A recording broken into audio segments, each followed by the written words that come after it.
welcome everybody. We're coming to you from the Fun with the Gun weapons testing range, checking out a brand new product today in beautiful Southern California. This is a laser-guided rifle, folks.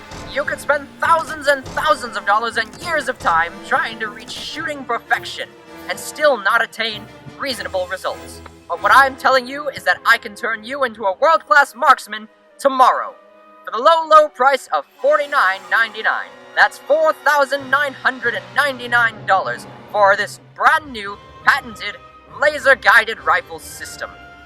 Remember, simply point the laser and the gun will follow. It's as simple as that.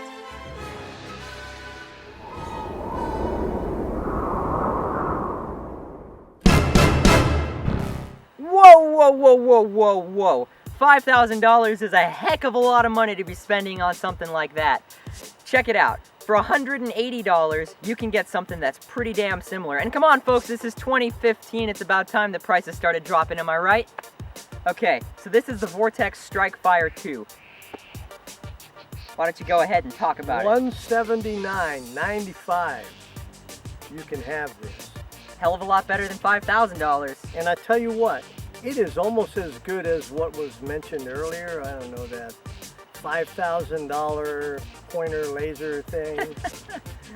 Well, with this, I tell you, the thing I like best about this scope is that you have both eyes open, and when you look through it, you see a floating red dot. And that floating red dot, wherever you put it, you pull the trigger and that's where the bullet goes. It's pretty incredible. It gives you a complete field of vision. The scope is parallax free 100%.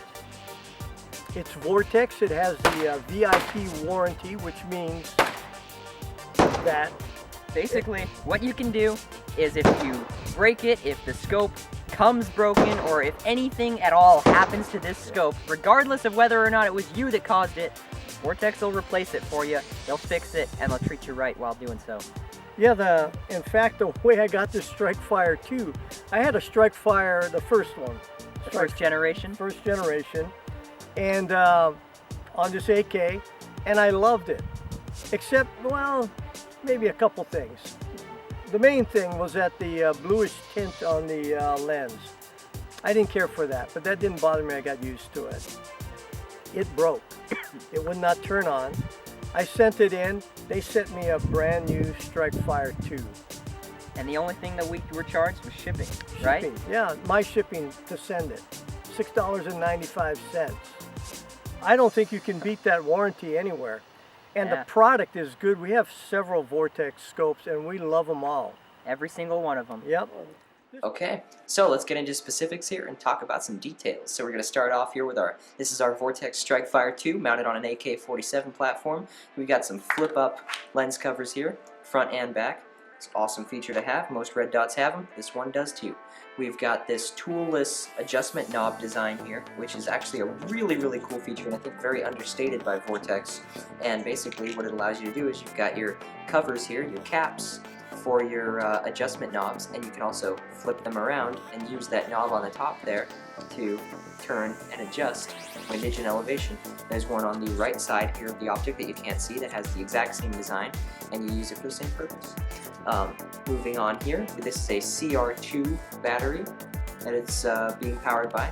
We have a brand new adjustment, brightness adjustment tool here, or brightness adjustment button for high and low brightness. And what you'll notice is that there's no more button on the side of the optic for turning it on. That's been changed to the top here. And now if you touch the top, it'll turn it on, and if you hold it for another 5 seconds, it'll turn it off. And so now all of your adjustments here are on the back instead of having an annoying button on the side. We also have a glorious cantilever mount here, as you can see. And for most AR-15 platforms, I might argue that you don't really need something like that because the AR, especially with a monolithic rail, has a long rail surface. With an AK, it's different, and I think it really benefits the AK having it there, so you can mount it much further forward than you'd normally be able to without a cantilever mount. And not only that, but it lends credence for you to be able to have a flip to the side magnifier mounted right here, and you can have that and your red dot sight. And Vortex actually makes a flip to the side magnifier that costs $179.95, the exact same price as their red dot here. And so you can go ahead and pick up one of those if you've got an AK or an AR, stick it right behind your Vortex.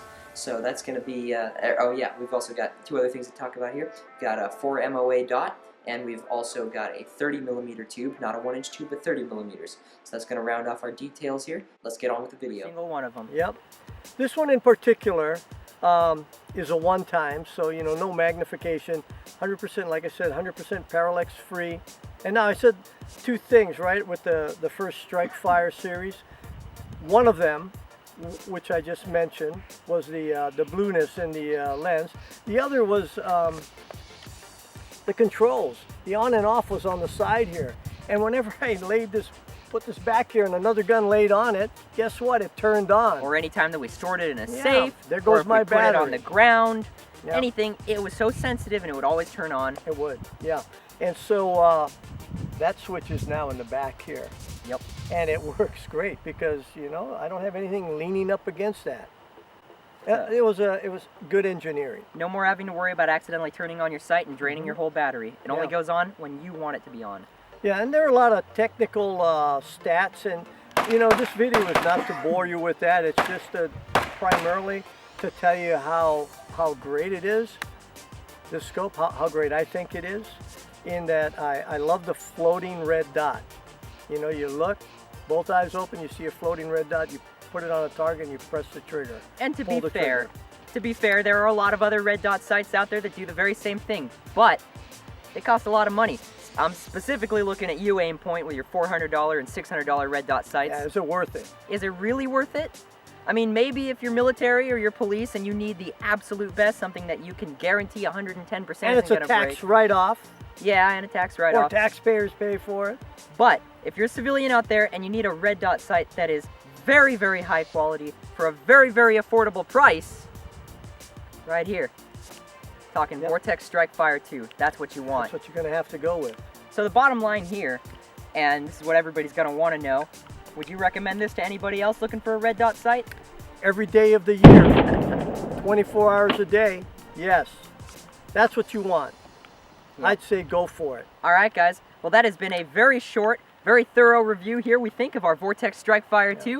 Thank you all once again so much for watching. Don't forget to like, comment, and subscribe. Check us out on Twitter and Instagram, and we'll see you all next time. Yeah, and if you want the specs, you can always go to Vortex's site. And you know what? At We're going to your put own them down at the bottom of the leisure, yeah. description, too. We will. All right, guys. Yep. See you all next time. Take care. All right, this is the tactical drop-in. Right, and the reason we're dropping in is because we know you have a question.